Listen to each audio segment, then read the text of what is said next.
மனபலம் அப்படிங்கிறது இந்த ஜனவரி மாசத்துல உங்களுக்கு கண்டிப்பா கிடைக்கும். அந்த மன தைரியத்தை வச்சுக்கிட்டு நீங்க புகுந்து விளையாட போறீங்க. உங்க முன்னாடி வாலாட்டிக்கிட்டு இருந்த துரோகிகளையும் எதிரிகளையும் இந்த மாசத்துல தேடி தேடி களை எடுக்க போறீங்க. கடந்த காலங்கள்ல உங்களோட எதிரி உங்களுக்கு நிறைய தடைகளை ஏற்படுத்திக்கிட்டே இருந்திருப்பான். உங்களுக்கு நிறைய தோல்விகளை கொடுத்துக்கிட்டே இருந்திருப்பான். நீங்க எந்த ஒரு விஷயத்திலையுமே ஜெயிக்க முடியாத அளவுக்கு எதிரி உங்களுக்கு நிறைய குடைச்சல்களையும் கொடுத்துக்கிட்டே இருந்திருப்பான். ஆனா இந்த ஜனவரி மாதத்துல உங்களோட எதிரிக்கு நீங்க நிறைய தடைகளை ஏற்படுத்த போறீங்க, நிறைய குடைச்சல்களை கொடுக்க போறீங்க.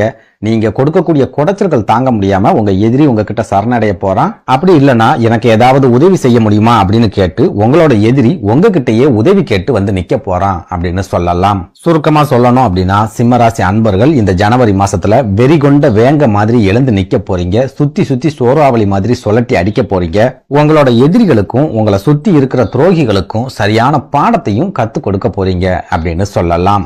அதுலயும் முக்கியமா இந்த ஜனவரி இல்லாம ரொம்ப சுறுசுறுப்பா நீங்க அடியை எடுத்து வைக்க போறீங்க. நீங்க எடுத்து வைக்கிற அடியை பார்த்தே உங்களோட எதிரிக்கு அள்ளு விட போகுது.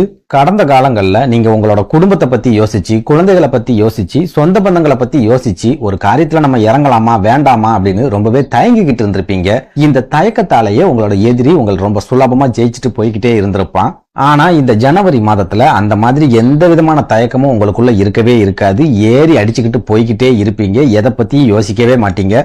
எந்த ஒரு காரியமா இருந்தாலும் சரி அந்த காரியத்துல ரொம்பவே துணிச்சலோட இறங்குவீங்க. நம்மளால சாதிக்க முடியும் அப்படிங்கிற ஒரு தன்னம்பிக்கையோடையும் இறங்குவீங்க. அதே மாதிரி சாதிச்சும் காட்டுவீங்க அப்படின்னு சொல்லலாம். சுருக்கமா சொல்லணும் அப்படின்னா தொடர்ந்து தோல்விகளையும் ஏமாற்றங்களையும் நிறைய வேதனைகளையும் மட்டுமே சந்திச்சுட்டு வந்த சிம்மராசிக்காரங்களோட வாழ்க்கையில ரொம்ப அற்புதமான திருப்பு முனையை ஏற்படுத்தக்கூடிய ஒரு மாதமாவே இந்த ஜனவரி மாதம் இருக்க போகுது அப்படின்னு சொல்லலாம்.